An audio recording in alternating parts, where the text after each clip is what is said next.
ചുവന്ന പട്ടിൽ നിന്നും അവൾ ആ താക്കോൽ കൈകളിലെടുത്തു. ശേഷം ലോഹം കൊണ്ട് നിർമ്മിതമായ താഴിലേക്ക് താക്കോൽ ചേർത്ത് വെച്ചു. എത്ര ശ്രമിച്ചിട്ടും അവൾക്കത് തുറക്കാൻ കഴിഞ്ഞില്ല. ആ സമയമാണ് അവൾ മുൻപൊരിക്കൽ തന്റെ ഏട്ടൻ അമ്മയോടും അപ്പച്ചിയോടും ഈ ഗോപുരത്തിന്റെ സവിശേഷതകൾ പറയുന്ന സന്ദർഭം ഓർമ്മിച്ചത്.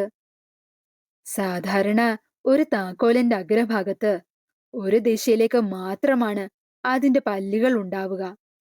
എന്നാൽ ഈ ഗോപുരത്തിന്റെ താക്കോലിന് രണ്ട് പല്ലുകൾ ഉണ്ടത്രേ. ആദ്യം താക്കോൽ ദ്വാരത്തിൽ കയറ്റി ആദ്യത്തെ പൂട്ട് തുറന്നതിന് ശേഷം ഒന്നും കൂടി താക്കോൽ ഉള്ളിലേക്ക് കയറ്റണം. ആ താക്കോലിൽ ഒരു നാഗത്തിന്റെ ചിഹ്നമുണ്ട്. രണ്ടാമത്തെ പൂട്ട് തുറക്കണമെങ്കിൽ ഈ നാഗത്തിന്റെ രൂപം പൂർണ്ണമായും ദ്വാരത്തിൽ കയറിയിരിക്കണം.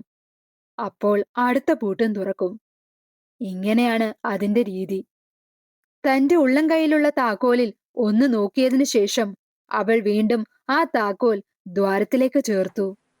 ആദ്യത്തെ പൂട്ട് അവൾ വിജയകരമായി തുറന്നു. പിന്നീട് ദാസ പറഞ്ഞതുപോലെ നാഗത്തിന്റെ രൂപം പൂർണ്ണമായും ദ്വാരത്തിൽ കയറ്റിയതിനു ശേഷം വീണ്ടും തിരിച്ചു.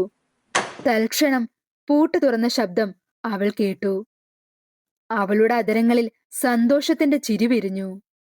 അവൾ പതിയെ ആ ഗോപുരത്തിന്റെ മരപ്പലകകൾ ഇരുവശങ്ങളിലേക്ക് തട്ടിമാറ്റി. വസുവിന്റെ കണ്ണുകൾ ആദ്യം തന്നെ ഉടക്കിയത് ആ ചുവന്ന പട്ടിലായിരുന്നു. വിറയ്ക്കുന്ന കൈകളോടെ വസു ആ ചുവന്ന പട്ട് കൈകളിലെടുത്തു. ശേഷം പട്ടിന് ചുറ്റും വിരിഞ്ഞ ചരടുകൾ അവൾ നീക്കം ചെയ്തു.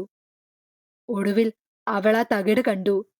മറുത്തൊന്നും ആലോചിക്കാതെ അവൾ ആ തകിടിന്റെ അഗ്രഭാഗം തുറക്കാൻ ശ്രമിച്ചു.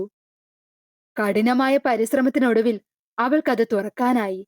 പെട്ടെന്ന് കാറ്റാഞ്ഞു വീശാൻ തുടങ്ങി. ഇടിയും മിന്നലും ഒരുപോലെ ഭൂമിയിൽ പതിച്ചു. ഒരു പുകമയമോടെ ആ തകിടിൽ നിന്നും വേദാൻഷി പുറത്തു വന്നു. ചേച്ചി! തന്റെ ചേച്ചിയെ സ്വതന്ത്രയാക്കിയ സന്തോഷത്തോടെ അവൾ വിളിച്ചു. തൽക്ഷണം അവൾക്കു മുന്നിൽ വേദ പ്രത്യക്ഷപ്പെട്ടു. വസുവിന്റെ കണ്ണുകൾ നിറഞ്ഞു.